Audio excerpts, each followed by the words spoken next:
Hello, family, and welcome back to today's upload. If you're new here, welcome. Thank you so much for tapping on today's link. And for anyone who's returned, thank you so much for coming back. This is Grandma Does It All.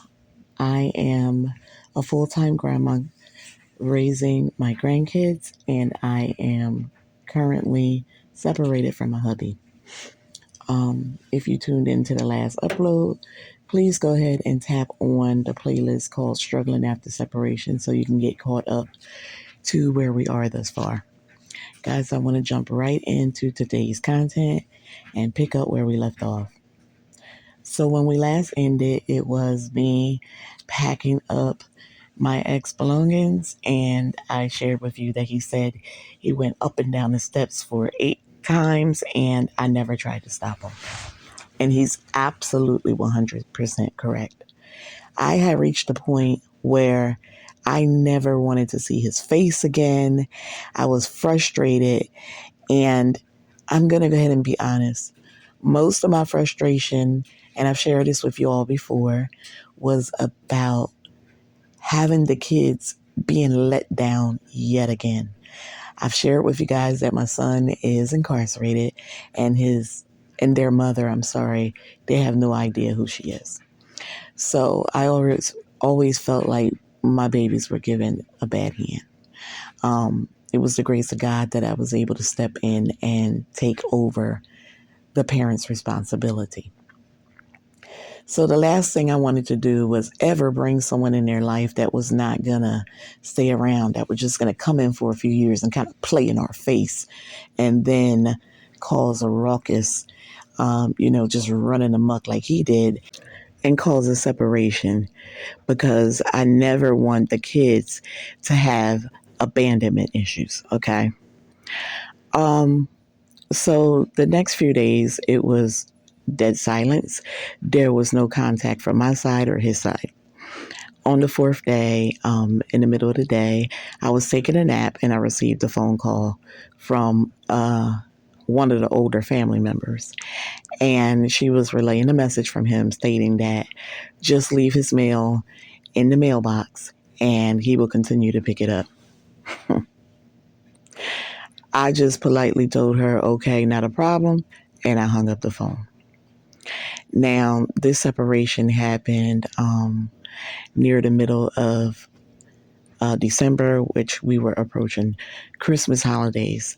And I felt like by that time, things would kind of cool down and the kids wouldn't be disappointed again because they were looking forward to spending the holidays with him or including him. He never reached out to me or the boys. I had contacted him via text message, letting him know that I needed some money sent over or cashed out so that I could put towards the bills and also get some foods in the home for me and the boys. Every attempt that I made via text or phone call was completely ignored. Over the next few weeks, I had spoken to some of the elders and a few of his family members to explain what had happened between the two of us, what really happened, because at this time he was just out telling everybody what it is he wanted them to hear. I was able to speak with a few, and I'm glad I did because I was creating a paper trail. I always have to be proactive in any and everything that I do. I am very meticulous. I told you guys I'm very calculated, and I like to get all my ducks in a row. So every day and every interaction or every attempt that I made was solely for the purpose of creating a paper trail. And I'm so happy that I did, because I will utilize every conversation and every screenshot and everything that I kept for the purpose of our divorce. Fast forward, we're got to Christmas Day. He never reached out to the children, and they were very disappointed. You have Tyzir, the 10-year-old. They had spoken about Tyzir getting a train set, and they were supposed to put this train set together as a project for the two of them.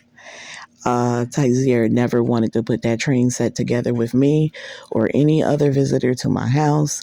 And months had gone by, and needless to say, it never got put together.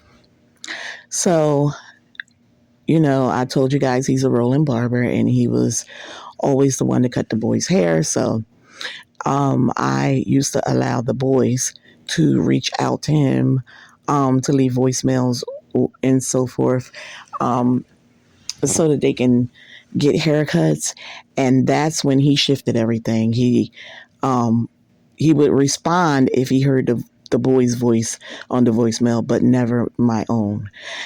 So the youngest told him that he loved him and he missed him, and that he wanted to know when he was going to come cut his hair. He finally sent the voicemail back, and he said that he would cut their hair the following day when he got off work.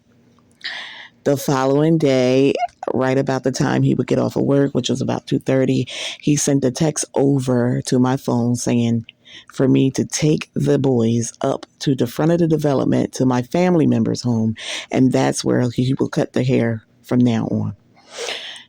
These family members had this man still in hate mode for me. Like, they were still putting things in his head, and things have actually heightened because they felt like he was out of the home, and that was their advantage that they had.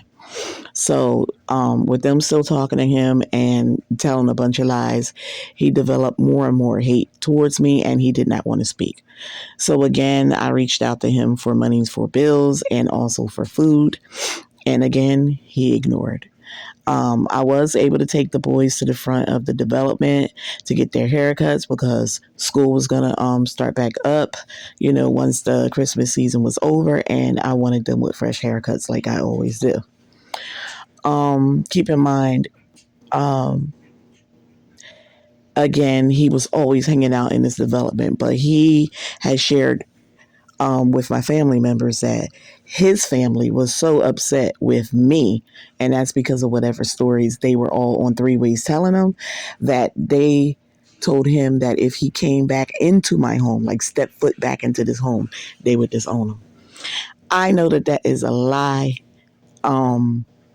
And I know that if they did say it, which I don't believe they did, it was solely because of all the lies that they were together collectively telling them that. And if you remember, I said they were telling him that I was up here mistreating him, and that I treated him like a slave and all kind of things.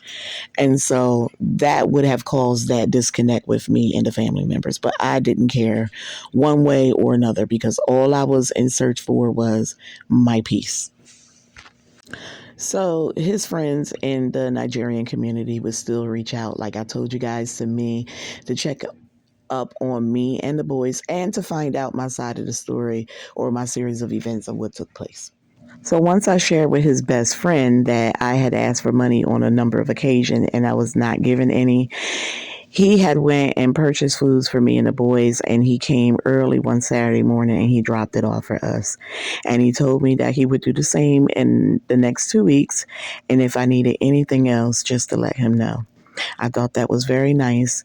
And my girlfriend was here when it happened, but I also shared it with one of the family members that both he and I was talking to, unbeknownst to me. Thanks for tuning in. See you in my next upload.